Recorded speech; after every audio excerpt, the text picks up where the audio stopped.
The offseason has officially begun in Dallas, and with it, the Brian Schottenheimer era is now underway. It's more than just a change in title or play-calling duties. This marks a cultural reset for the Cowboys, and that first day of voluntary workouts? It's more symbolic than most fans realize. Schottenheimer isn't just walking into the Star with a clipboard.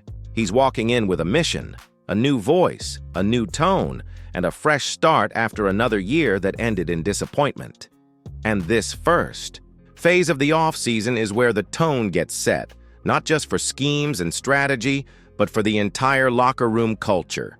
The question is, can Schottenheimer bring the discipline, creativity, and leadership this team desperately needs?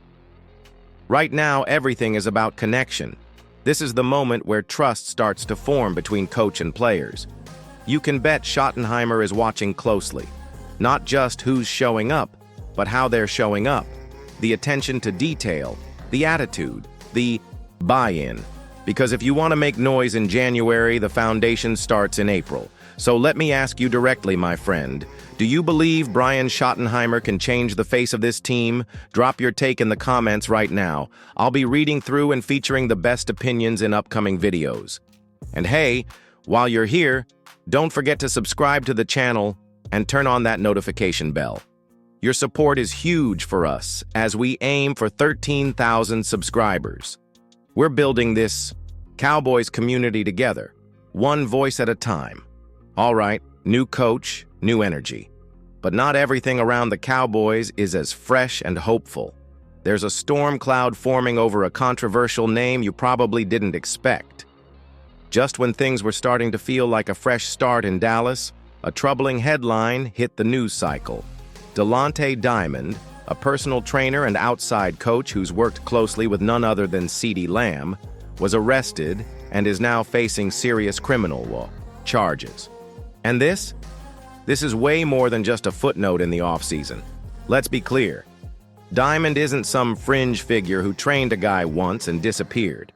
He's been part of CeeDee's offseason routine, someone trusted by one of the team's biggest stars.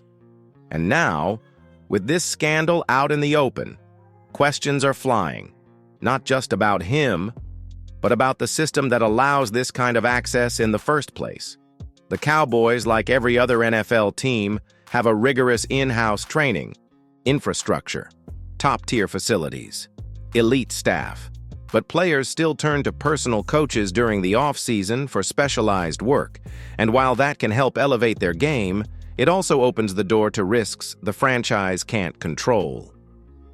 What happens when someone outside the organization gains the trust of your players and turns out to be unstable or worse? The fallout doesn't just impact the player.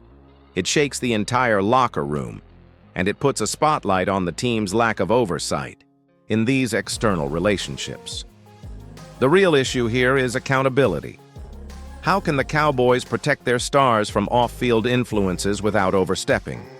It's a delicate line, but one that Dallas may need to rethink, and fast. Especially when one scandal can snowball into distraction, distrust, or worse. So let me throw it to you.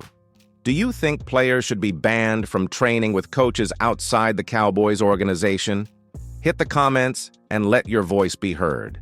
We've also set up a poll so you can vote directly on this. Check it out below the video. And one more thing, if you haven't already, take a second to subscribe and tap that notification bell. We've got a lot more to unpack this week, and trust me, you won't want to miss it.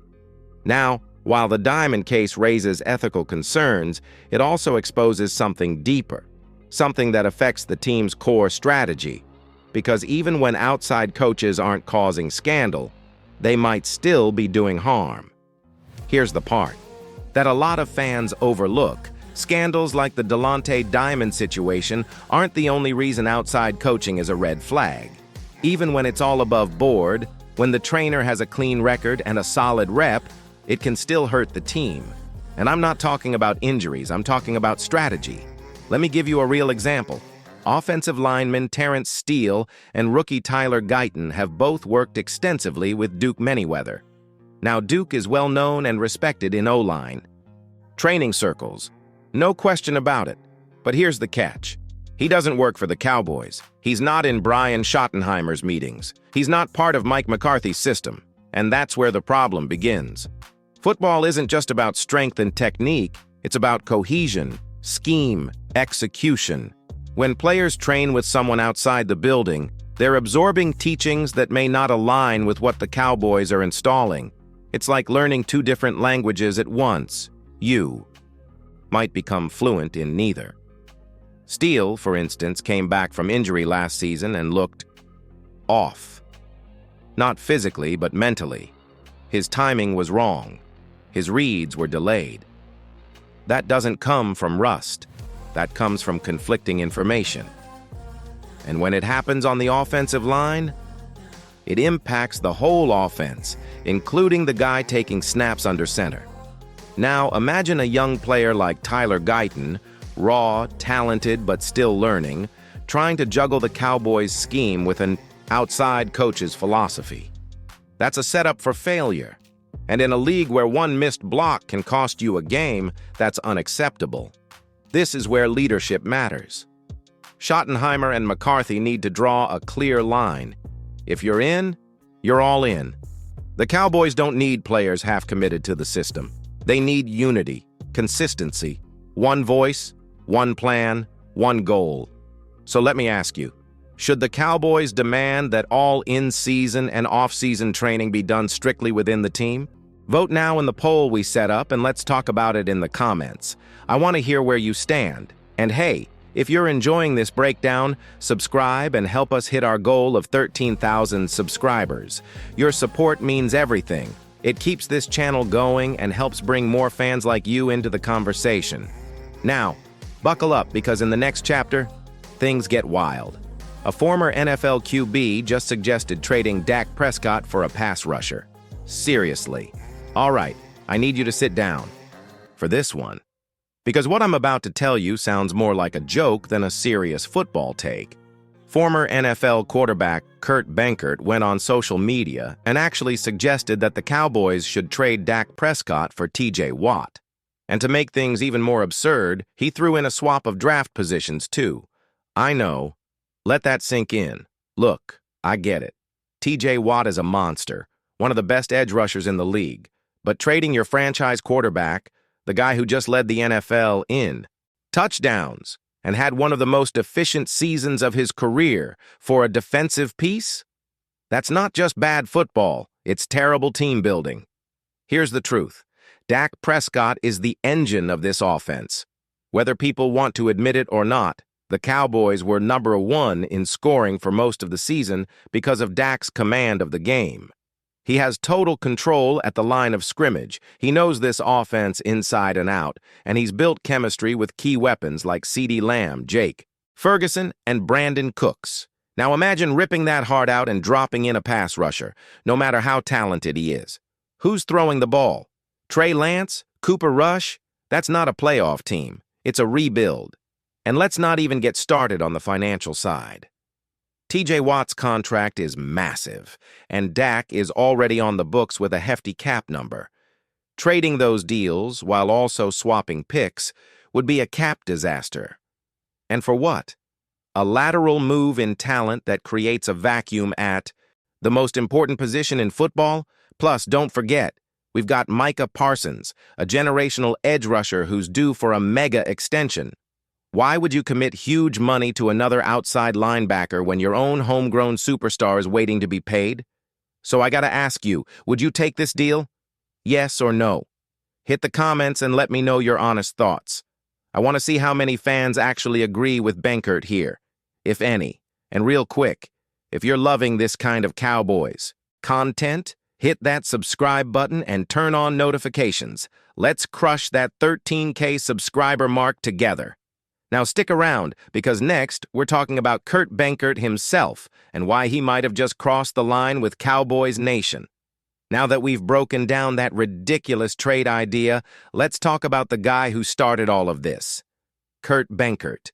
Because suggesting that the Cowboys trade Dak Prescott for TJ Watt was already wild enough, but then he took it even further. After facing backlash from Cowboys fans online, Benkert doubled down. not just on his take, but by throwing shade at the entire fan base. He went from being a former QB with a bold opinion to flat-out disrespecting one of the most passionate, loyal, and massive fan bases in the NFL. And here's the thing that really makes this laughable. Who exactly is Kurt Benkert? This isn't some Pro Bowl veteran or respected analyst. We're talking about a guy who never threw a regular season pass in the NFL. A practice squad player with barely a footnote in league history. But now he wants to act like he's some kind of authority on franchise-altering decisions? Let's be clear. Everyone's entitled to their opinion. But when you come after the Cowboys and disrespect the fan base, you're crossing a line. And Benkert did just that. This is a team with a quarterback who's given his heart to the franchise. A team that's in the middle of a critical offseason with big decisions ahead. The last thing Cowboys Nation needs is noise from someone who never even played a meaningful down. So I want to hear it from you. Do you think former players like Benkert deserve this kind of platform? Or should credibility actually matter? Drop your take in the comments. I'm reading everything. And hey, if you've made it this far, I know you're a real one.